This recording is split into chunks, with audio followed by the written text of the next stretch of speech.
네, 금요예배를 위해서 마태복음 6장 19절 21절 말씀을 읽겠습니다. 마태복음 6장 19절에서 21절 말씀입니다. 함께 읽겠습니다. 너희를 위하여 보물을 땅에 쌓아두지 말라.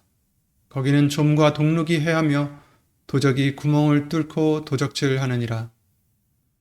오직 너희를 위하여 보물을 하늘에 쌓아두라. 거기는 좀이나 동룩이 해하지 못하며 도적이 구멍을 뚫지도 못하고 도적질도 못하느니라. 내 보물을 있는 그곳에는 내 마음도 있느니라. 아멘. 예, 말씀과 예배를 위해서 함께 주 예수 그리스도 이름으로 기도를 드리시겠습니다. 예수의 이름으로 신 전지전능하신 하나님, 오늘도 우리에게 큰 은혜를 부어주시어서 말씀을 듣고 말씀으로 깨끗해지고 말씀으로 믿음에 믿음을 더하는 은혜를 허락해 주심을 주 예수 그리스도 이름으로 감사드립니다. 오늘 말씀대로 우리 마음이 어디 있는지 다시 한번 돌아보게 해주시옵고 오직 예수님만이 우리의 보물이 될 수 있도록 그런 믿음이 될 수 있도록 주 예수 그리스도 이름으로 변화시켜 주시옵소서. 사람의 말 되지 않도록 예수의 이름으로 보내신 성령님께서 모든 것을 주관해 주실 것을 간곡히 부탁을 드리며 간구를 드리며 이 모든 기도 주 예수 그리스도 이름으로 기도를 드리옵나이다. 아멘.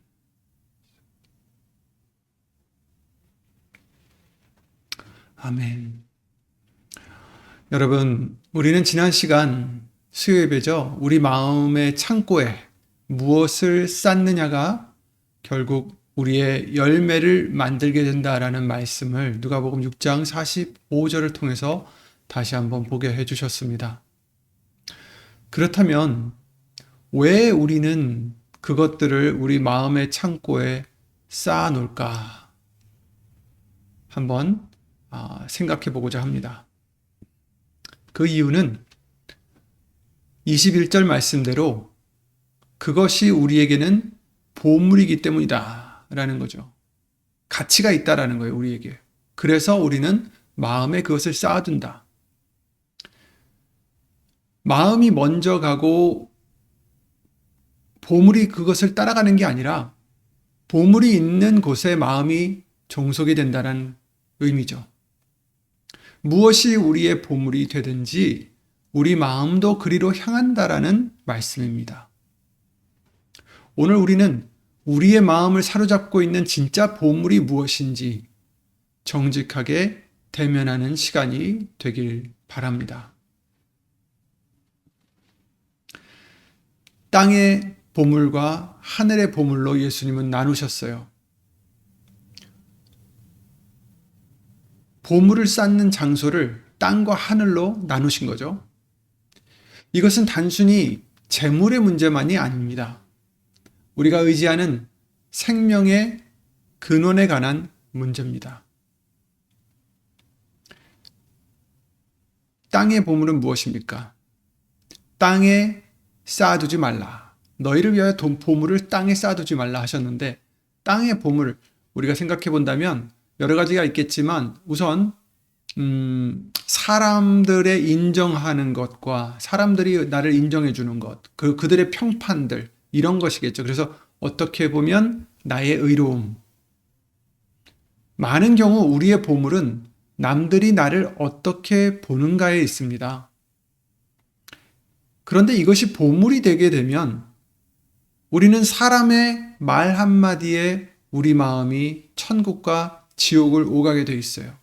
그들이 좋은 얘기를 해주면 천국 같아지고 그들이 우리에게 나쁜 평판을 한다면 우리는 또 지옥으로 가게 되는 거죠. 하나님이 나를 어떻게 생각하실까? 나를 어떻게 보고 계실까? 이것보다는 저 사람이 나를 어떻게 생각할까? 나를 어떤 시선으로 바라볼까? 이게 더 중요해지는 거죠. 요한복음 12장 43절 말씀을 통해서 그런 사람들에 대해 이렇게 말씀하셨습니다. 저희는 사람의 영광을 하나님의 영광보다 더 사랑하였더라. 혹시 우리는 이런 사람들이 되지는 않았는지 돌아봐야 되겠습니다. 사람들이 나에 대한 생각, 사람들이 나에게 주는 영광을 내가 더 사랑하지는 않는지, 하나님의 영광보다, 하나님이 나를 어떻게 보시고 어떻게 생각하시고 어떠한 영광을 주시는지 그것보다는 사람들이 나를 어떻게 생각하는지, 사람들이 나에게 주는 칭찬, 이런 것을 더 사랑하지는 않는지. 사람의 칭찬은 좀과 동록처럼 금세 변하고 사라지게 돼 있다라고 말씀하십니다.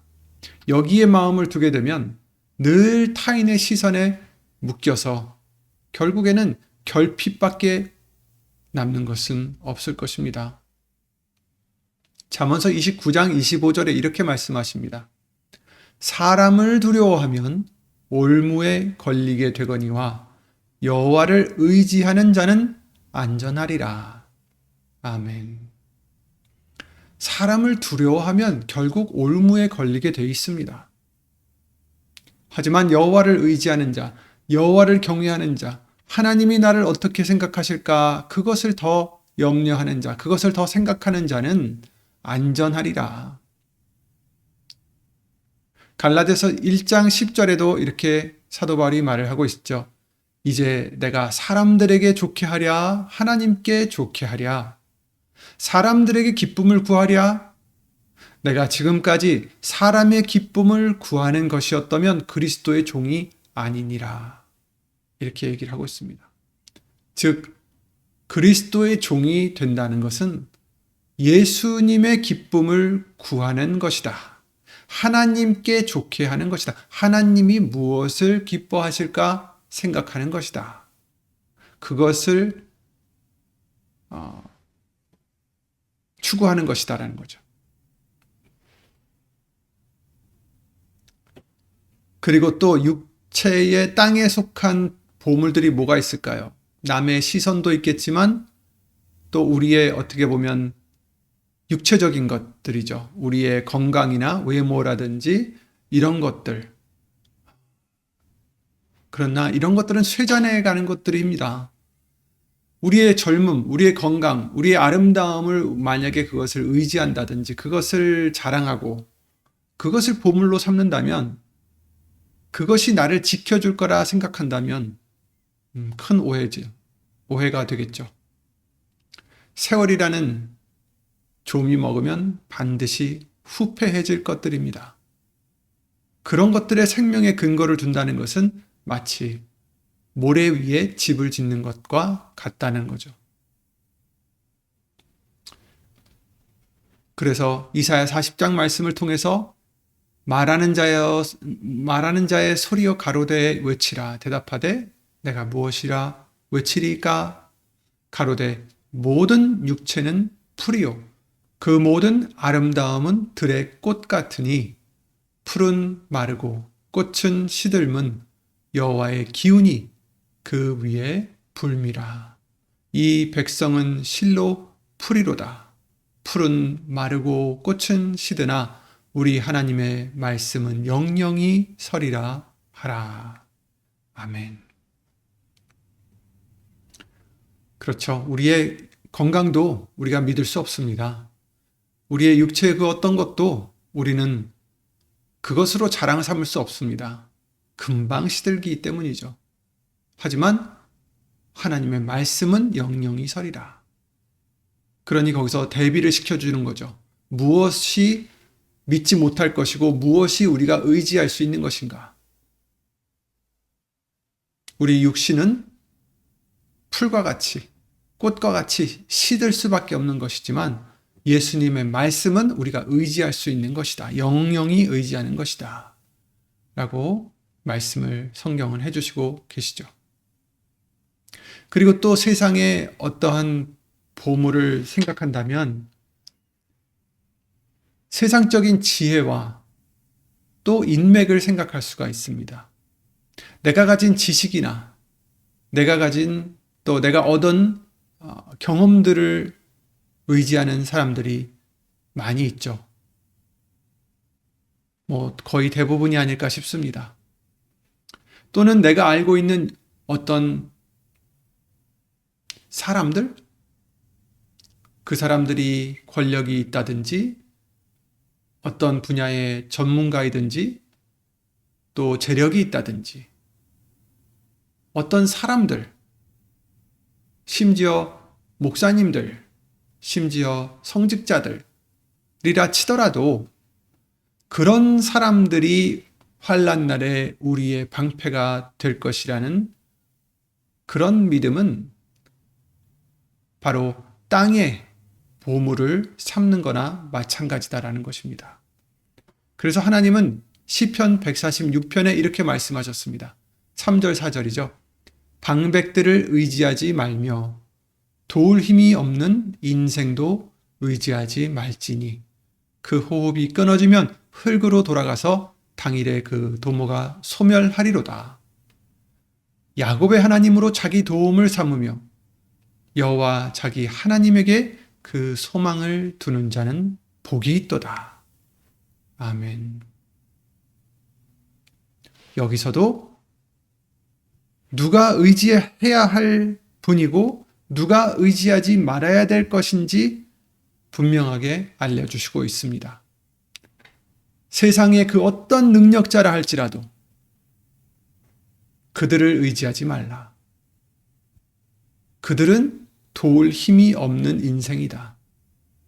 물론 나보다 어떤 능력도 있고 재력도 있고 지혜도 있고 여러 가지 있을 수가 있겠지만 호흡이 끊어지면 흙으로 돌아가는 그런 존재들이다. 그 도모가 소멸하리로다. 사람은 믿을 수 없다라는 것입니다. 야곱의 하나님, 곧 예수의 이름으로 오신 하나님으로 자기 도움을 삼는 자, 그 하나님에게 소망을 두는 자에게 복이 있다라고 말씀해 주시는 거죠. 이것이 바로 하늘의 보물을 두는 것과 땅의 보물을 두는 것의 차이다라는 것을 말씀해 주시고 있습니다. 예레미야 9장 23절에도 그러셨죠.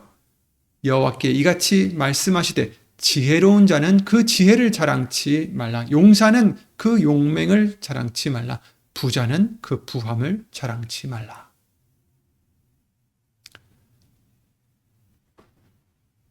지혜도 자랑하지 말고, 즉 의지하지 말고, 용맹이든 부함이든 그것들을, 세상의 것들을 자랑치 말라라는 것은 의지하지 말라라는 거예요. 그것으로 방패를 삼지 말아라. 그것으로 나에게 소망을 두지 말아라. 우리의 소망을 두지 말아라. 이런 말씀이죠. 부자는 그 부함을 자랑치 말라라고 예레미야 9장 23절 마지막에 말씀해 주시고 있는데, 가장 큰 어떻게 보면 땅의 보물이라 생각하면 소유물을 생각할 수가 있겠죠. 그런데 그 부함을 자랑하지 말라. 이렇게 말씀하셨습니다. 누가복음 12장 말씀에서 예수님이 그 부함을 의지하지 말라라는 교훈을 주시기 위해서 우리에게 비유를 해주셨죠.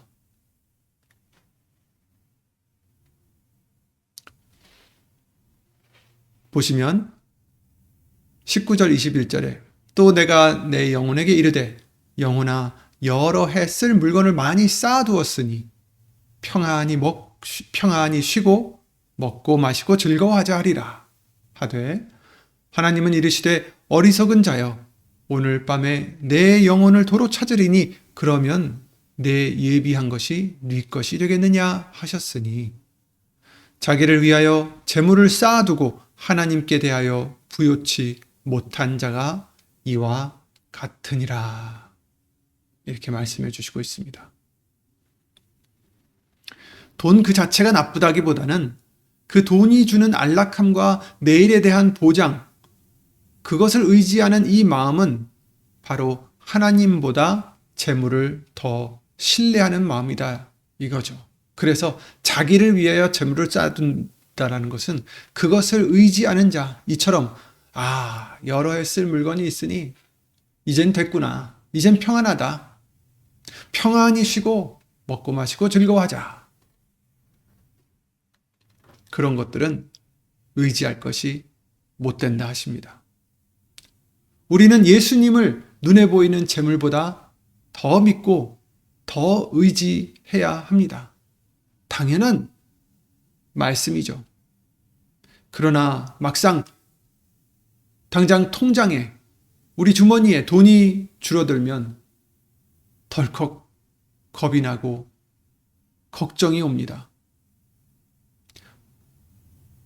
신경은 예민해지고 심지어 때로는 병약해지기까지 합니다. 그런데 반대로 통장에 또 다시 돈이 불어나면 염려가 사라지죠. 언제 그랬느냐는 듯이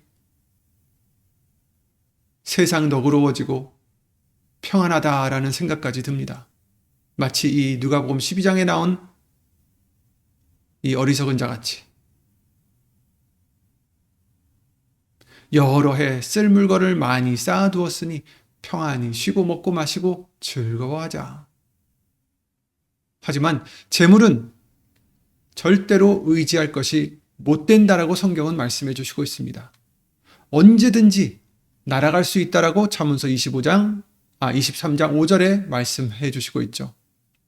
네가 어찌 허무한 것에 주목하겠느냐. 정령이 재물은 날개를 내어 하늘에 나는 독수리처럼 날아가리라. 이렇게 말씀하십니다. 허무한 것입니다. 그런데 우리는 그것을 참 좋아하고 의지하고 믿고 소망합니다. 하지만 여러분, 허무한 것입니다. 의지하면 할수록 예수님은 우리를 사랑하셔서 때로는 그 재물에 날개를 달아 날아가게 하실 것입니다. 우리가 예수님을 의지하면, 아브라함과 같이 예수님만을 사랑하면, 하나님만을 사랑하면, 욥과 같이 하나님만을 사랑한다면 필요한 대로 재물을 주시겠죠. 하지만 우리가 그 재물에 욕심을 내고 그것을 의지하고 하나님보다 더 기뻐한다면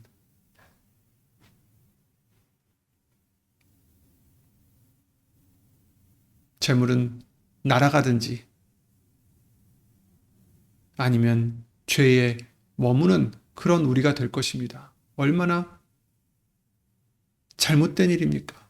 그래서 오히려 걸려 넘어지게 하는 그 재물이 된다, 금이 된다, 그것을 미워하게 된다라고 말씀하셨습니다. 그런 우리가 돼서는 안 되겠어요. 반대로 우리 예수님은 우리의 모든 것에 만족이 되시죠. 모든 것입니다. 빌립보서 4장 19절 말씀에 나의 하나님이 그리스도 예수 안에서 영광 가운데 그 풍성한 대로 너희 모든 쓸 것을 채우시리라. 아멘. 그래서 먼저 그 나라와 의를 구하라라고 말씀해 주셨죠. 예수님 안에서 영광 가운데 그 풍성한 대로, 얼마나 풍성하시겠습니까? 우리 하나님은 가장 그 누구보다 그 무엇보다 풍성하게 베풀어 주시는 분이십니다. 시편 23편 우리가 잘 아는 1절에도 여호와는 나의 목자시니 내가 부족함이 없으리로다. 왜 부족함이 없다라고 지금 얘기하는 거예요? 내 목자가 예수님이시다. 내 목자가 여호와 하나님이시다. 그래서 내가 부족함이 없는 거지. 다른 이유가 아닙니다. 지금 뒷창고에 재물이 쌓여 있어서 내가 부족함이 없는 게 아니고,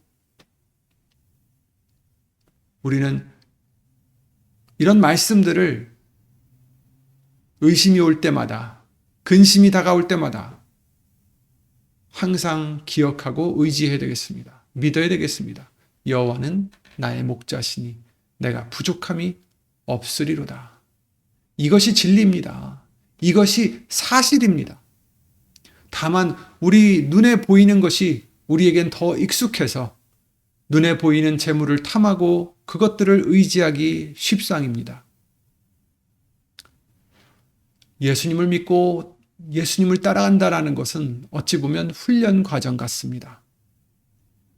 보이는 것을 의지하던 그런 우리의 본능에서 이제 보이지는 않지만 확실한 진리 대신 예수님을 의지하는 것을 배워나가는 훈련이라는 거죠.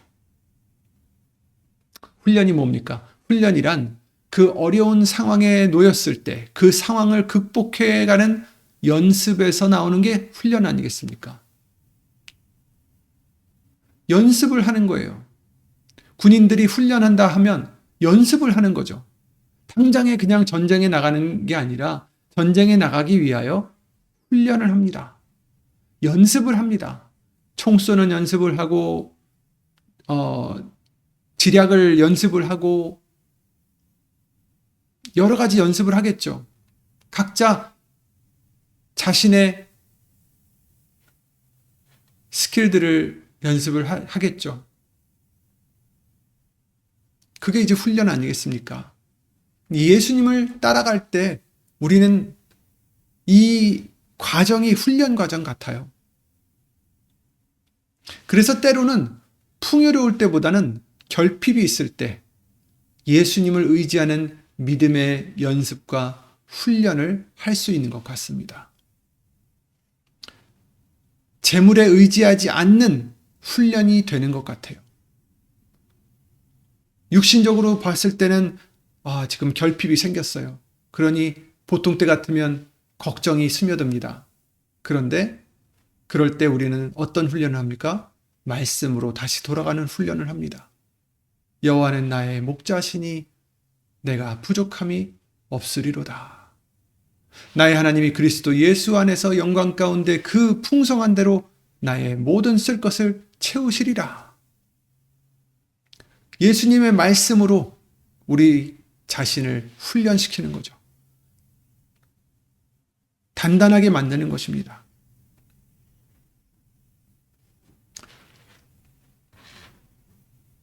예수님은 부자 청년과 대화를 나누신 후에 부자가 천국에 들어가는 것보다 낙타가 바늘기로 들어가는 것이 쉽다라고 마태복음 19장 24절에 말씀하신 적이 있죠. 이것은 부자가 천국에 들어갈 수 없다라는 말씀이 아니라 풍요로울 때는 예수님을 의지하는 훈련이 더 어려워서가 아닐까 싶습니다. 풍요로우면 훈련할 기회가 없는 거예요. 그러나 결핍이 생겼을 때, 그럴 때 우린 다시 말씀을 진정 의지할 수 있도록 계속 훈련을 할 수 있는 거죠. 그래서 고린도후서 12장 9절부터 10절 말씀에는 이렇게 사도 바울이 고백을 하고 있습니다. 내게 이르시기를 내 은혜가 네게 족하도다. 이는 내 능력이 약한 데서 온전하여짐이라 하신지라. 즉 하나님의 능력이 우리의 약한 데서 온전하여진다. 우리가 약할 때 하나님의 능력이 온전하여진다. 왜? 하나님의 능력이 우리가 강할 때는 온전하지 않나요? 그게 아니라 우리가 약할 때 그 능력을 의지하게 된다라는 말씀이 아닌가 싶습니다. 그래서 우리가 약한 것을 알고 하나님을 믿을 때 그 믿음을 통해서 하나님의 능력이 우리 안에서 온전하게 된다라는 거죠. 이러므로 도리어 크게 기뻐함으로 나의 여러 약한 것들에 대하여 자랑하리니 이는 그리스도의 능력으로 내게 머물게 하려 함이니라. 아멘. 오히려 내가 전에는 좋아하지 않았던 결핍들, 내가 전에는 부끄러워했었던 나의 약한 것들, 오히려 그것들을 대하여 자랑하리니. 왜? 그럴 때 우리는 예수님을 의지하는 연습을 할 수 있고 예수님을 의지하는 믿음을 통하여 그리스도의 능력으로 내게 머물게 할 수 있다라는 거죠. 10절 그러므로 내가 그리스도를 위하여 약한 것들과 능력과 궁핍과 핍박과 곤란을 기뻐하노니 이는 내가 약할 그때에 곧 강함이니라. 아멘. 우리의 약할 때, 결핍이 생겼을 때, 궁핍과 핍박과 곤란이 있을 때 오히려 우리는 기뻐할 수 있는 이유는 그럴 때 더 예수님을 의지하는 우리가 될 수 있다라는 거죠. 그런 기회가 생긴다라는 것입니다.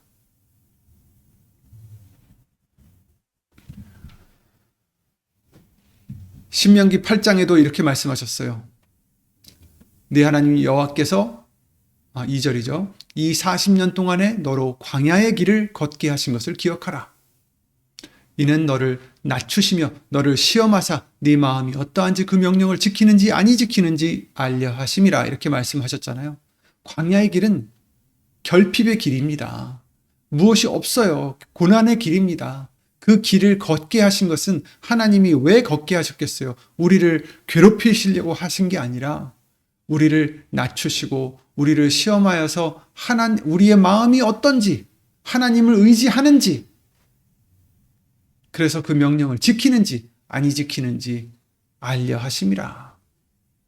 너를 낮추시며 너로 줄이게 하시며 또 너도 알지 못하며 네 열조도 알지 못하던 만나를 내게 먹이신 것은 사람이 떡으로만 사는 것이 아니요 여호와의 입에서 나오는 모든 말씀으로 사는 줄을 너로 알게 하려 하심이니라. 아멘. 만나도요 훈련이었습니다. 6일 동안 만나를 내려주시고 마지막 그 6일 날에는 2배를 내려주셨잖아요. 마지막 날에 이제는 7일 안식일 날에는 거두지 말아라. 다른 날에는 조금이라도 남기면 그 남은 것이 벌레가 꿰이고 상하는데 마지막 날에는 이틀치를 거두었는데도 그래서 그 다음 날 아무것도 거두지 않고 그 전날 거뒀던 걸로 먹어도 그날에는 어떻게 됐어요? 상하지도 않고 벌레도 꼬이지 않고. 그런데 이것을 믿지 못한 사람들은 어떻게 됐습니까? 매일매일 나가서 하라고 했는데 더 많이 갖고 온 사람들 썩게 되고요. 또 가지 말라고 안식일 날에는 나가지 말라고 했는데 또 나간 사람들 그것도 죄를 짓는 거고요. 훈련입니다. 말씀으로 사는 줄을 너로 알게 하려 하심이라. 알게 하시려고 훈련을 계속 시키신 거죠. 40년 동안. 우리도 이 과정은 훈련입니다.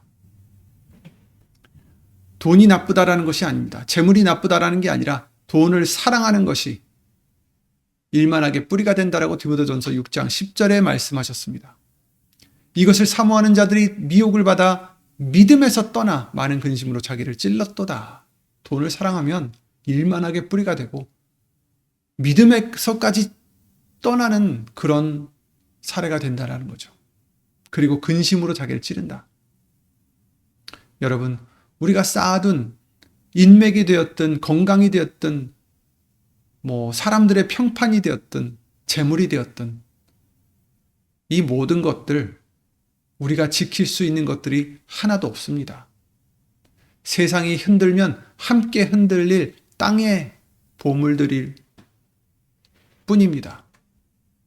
하지만 우리의 보물을 하늘에 두면 하나님과의 관계에 두고 예수님의 말씀에 두고 소망을 그 나라에 두면 세상이 아무리 요동쳐도 우리의 생명의 근원은 결코 흔들리지 않으십니다. 시편 27편 1절의 고백처럼 여호와가 나의 생명의 능력이시기 때문이죠. 여러분의 보물은 무엇인가요? 빌립보서 3장 8절 9절 말씀과 같이 내가 그를 위하여 예수를 위하여 모든 것을 잃어버린 이 사도 바울의 고백과 같이 우리가 예수님을 보물로 삼는다면 우리의 마음도 예수님에게 있을 것입니다. 우리는 예수님을 위해 모든 것을 잃을 수 있는 믿음이 되고 마음이 되어야 되겠습니다. 그 안에는 지혜와 지식의 모든 보화가 감춰 있기 때문이죠. 예수님 안에는 모든 보화가 감춰져 있습니다. 오늘 보신 말씀과 같이 땅에 쌓아두는 보물이 아니라 하늘에 쌓아두는 보물, 예수님을 보물로 삼으시고 그 보물 있는 곳에는 내 마음도 있다 하신 이 본문과 같이 저와 여러분의 마음도 항상 예수님께 향하여 있는 그런 큰 믿음이 되시기를 예수 이름으로 기도드립니다. 기도드리고 주기도문으로 마치겠습니다.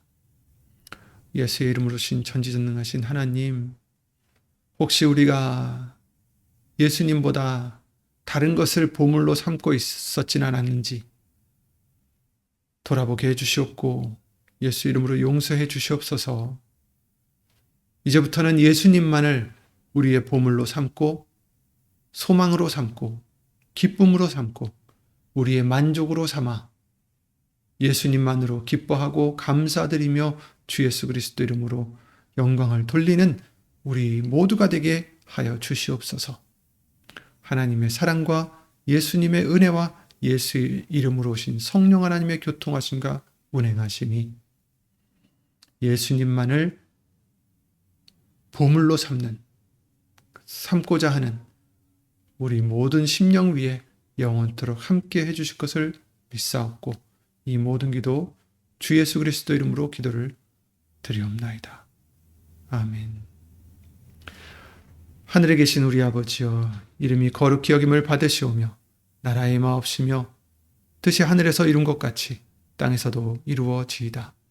오늘날 우리에게 일용할 양식을 주옵시고 우리가 우리에게 죄 지은 자를 사하여 준 것 같이 우리 죄를 사하여 주옵시고 우리를 시험에 들게 하지 마옵시고 다만 악에서 구하옵소서. 나라와 권세와 영광이 아버지께 영원히 있사옵나이다. 아멘.